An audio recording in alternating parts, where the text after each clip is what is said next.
You can't just run off like that, Henny. Granny's not as spry as she once was. Henny, I'm not... Aren't you cold, darling? You never knew how to dress appropriately. I remember back in preschool how you would put your undies on your head. I'm sorry, but I think you're mistaking me for somebody. It's about time you made it back here, Henny.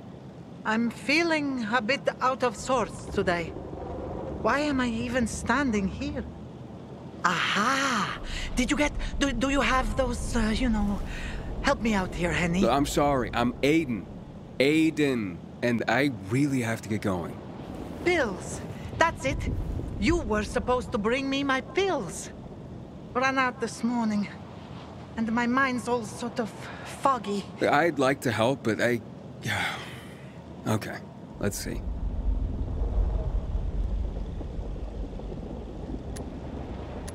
I'm sorry, Grandma. I forgot to pick up your pills. Can you remind me which pharmacy I have to go to? God, I've forgotten everything. Ah, I know. This group of nice boys came this morning for coffee. No, it was for tea. And they made me... I lent them my last bottle. They had such funny masks on their faces. You were robbed by renegades? Ah, yes. That might be what they called themselves. But they were nice boys. All right, don't worry, Grandma. I'll ask those boys to give it back. Where did they go after that? Somewhere over there. To those abandoned apartments behind me, I guess. Darling, don't you boys get up to too much mischief together. I'll be waiting with a hot cup of tea by the windmill south of the VNC Tower.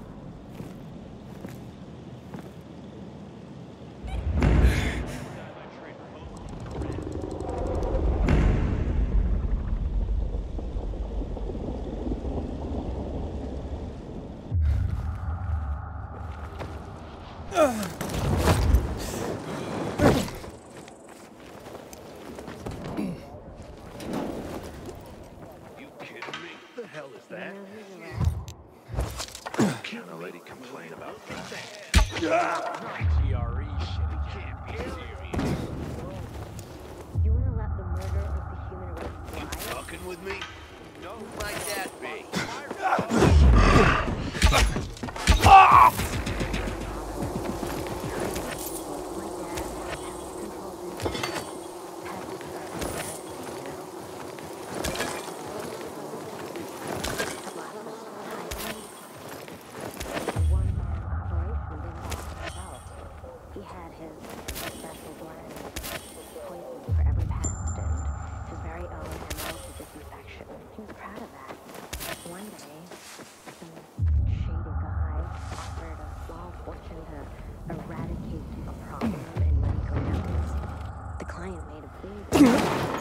Disinfecting the place afterwards, even provided special chemicals for it. That was unusual, but my dad didn't see it.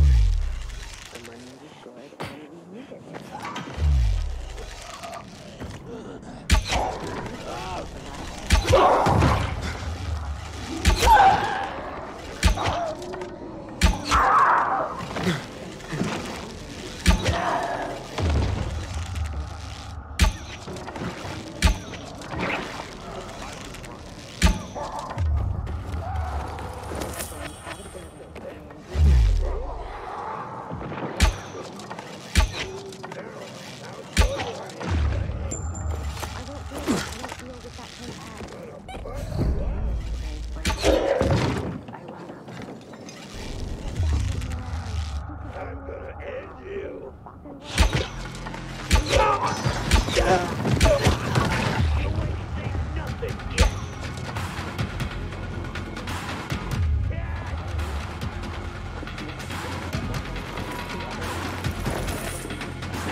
So they are here.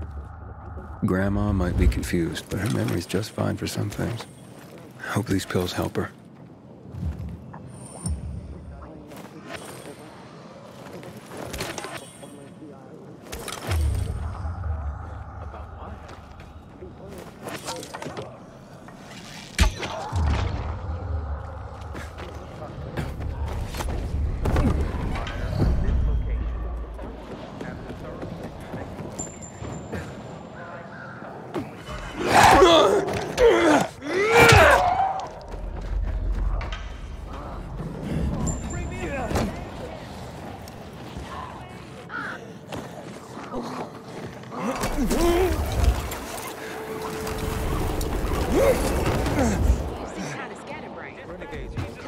Something again.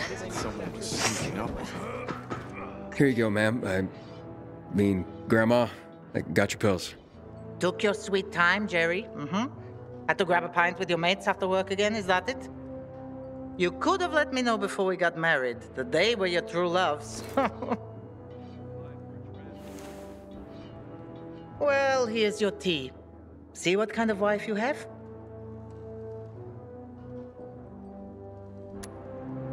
Oh, the best kind. And after a hard day's work, a pint with the guys is a pardonable offense, isn't it? Take this, darling. You'll feel better. That's so sweet you brought them, Aiden. Wait. So, you remember my name? You know who I am? Oh, my. Oh, all right. I might have exaggerated my memory problems a little bit. One can get used to this epidemic, even to the infected. But to loneliness? Never. What's the point of surviving if I have no one to share my life with? And you. Do you have a grandmother still alive? Do you drop by for tea with her? Never had a grandma. Truly? Then you do not even know what you are missing. I know so many stories. Would you like to listen? I'd love to. Drop by whenever you feel like it, and I'll be glad to tell you.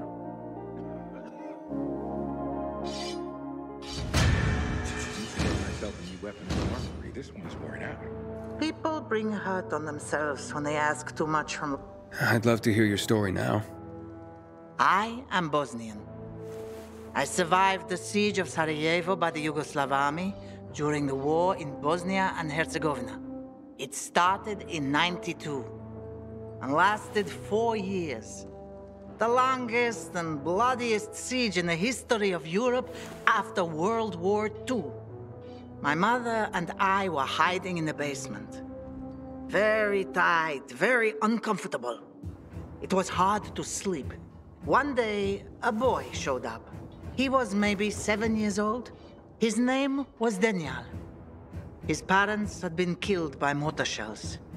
Higher up, you could sneak away from snipers, avoiding unprotected streets.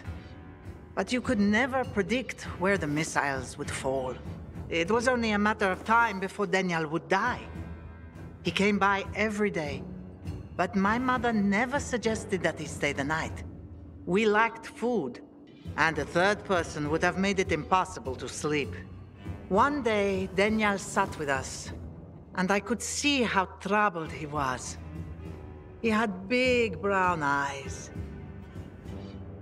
Can I stay with you? Mother changed the subject.